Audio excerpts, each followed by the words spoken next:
guys, welcome back. Today we are going to go in depth on how we make our grand honeycomb ring. Stick around.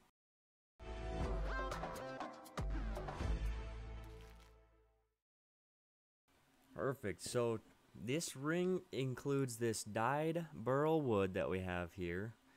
We cut this out of a block, a 2x2 block, and then I just make it round edges. It makes it easier to work with.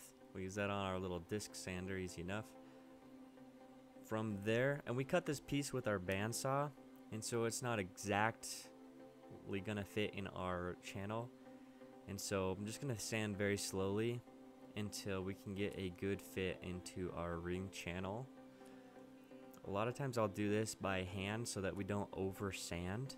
So if you're worried ever about over sanding, I would just take it either to just a hand sanding it, or if you watch our video next week, we'll show you how we do it on the lathe to get it a perfect diameter as well, or a perfect width as well. And then here we are just matching the outside diameter of our ring and getting that same fit for the inside of the wood. And then we're just using calipers. The inside diameter of the wood probably is going to be about 0.1 to 0.2 millimeters bigger than the outside diameter of the ring. That'll give us a tight fit that also gives us enough room for the glue on the inside as well, for it to be held together. See, that fits just nice and tight in there. And then we make those little cuts on the bandsaw. Sometimes on the thicker wood, those cuts don't do anything. In this case,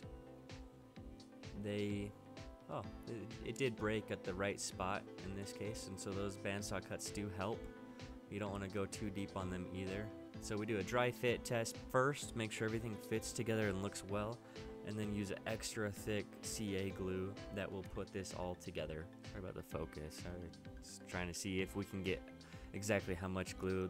We add a decent amount of globbing inside that channel, and we kind of want it to go out and squeeze out the edges as well. This will fill up any voids or gaps if our sanding of the width was not perfect. And so we take that, I just spray a little accelerator on the outside so that it doesn't drip or anything anywhere, and then we'll let it sit and dry for a while. And then I use these pliers just to make sure that the fit is perfect.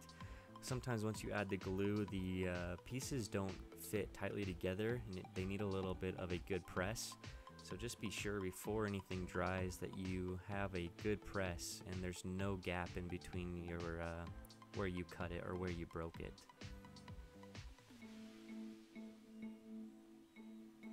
Once dry, we're just going to take it to the lathe and take the wood down all the way to the metal. I would do this same thing if we're not going to do honeycomb and we were just going to do an inlay cut inside here. I would do this exact same thing. So far everything's the same as just a normal channel inlay if you were going to cut a piece out of here. So it's all the way even.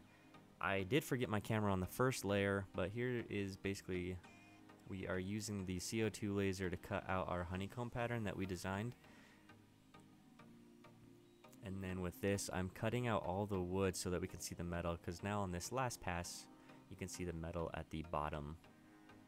Here's our two rings that we're working on. And then to our opal. So we have about, on that table was about 2 grams of opal.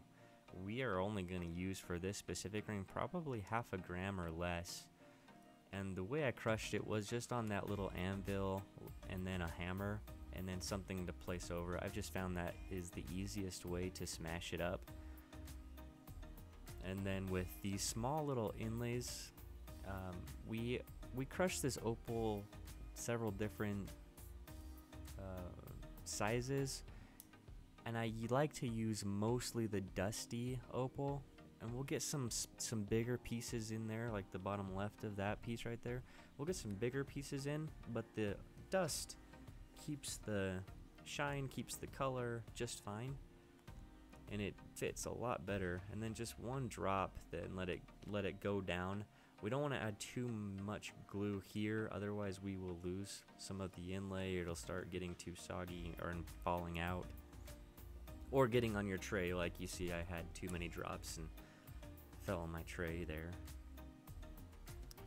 Once the inlay is in there, I bring it to about 100 to 200 RPM and put it on a lathe before I do anything else. I find this to be a good step because it will seal up any air bubbles that we might have had in the opal, and it'll seep in because it's the really thin CA. I'll spray it with accelerant just to harden it up and make it work quicker. It doesn't matter what it looks like at this point, as long as we are all sealed. And then just take that down. You'll see here, once I get it flush to the tungsten, I will come in and go to the inside of the right band a little bit, and that's giving us a groove for the finish. And then do the same thing. Make sure that the middle of the ring or middle of the wood and opal is not up too high.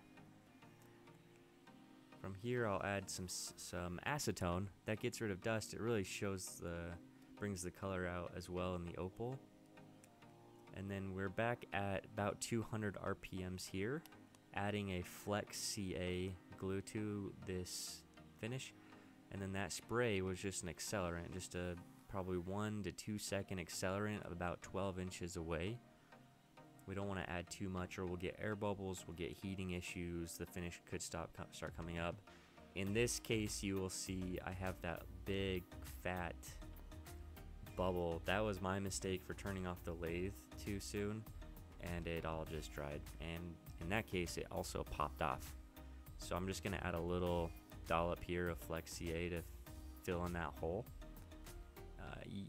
Finished result, you can't even see where that popped off, so I just added it in, add a little accelerant, and sealed it back up, which was just perfectly here. And then we go 320, 800, 1500, and we really want to get all of the glue off of the tungsten at this point, especially on the top. You don't want any leftover glue. You're gonna see it in finished photos, finished ring. It just is, it's bad. It doesn't look good. You want that tungsten to be exposed and no glue anywhere else other than the channel. And we're on the last step here. So that was Zam Polish. Zam is a wax polish. It's a very hard stick. And so with Zam, you want 2 cotton wheels, and it's going to use the heat from the cotton wheel to apply it to that. And then you just go in I kind of go horizontal to vertical motion. And then also the nice thing about Zam is you can put it, or you can get off glue from the metal core on the edges. It'll take that off just fine as well. And then you bring it to the clean side over here, and that gets rid of all of the extra excess Zam. And that about brings us to the end of the ring. Here's our finished product. You guys check out the finished product on our link below, or always go and grab any of these supplies from our website as well. And we will see y'all next time. Thank you so much for watching.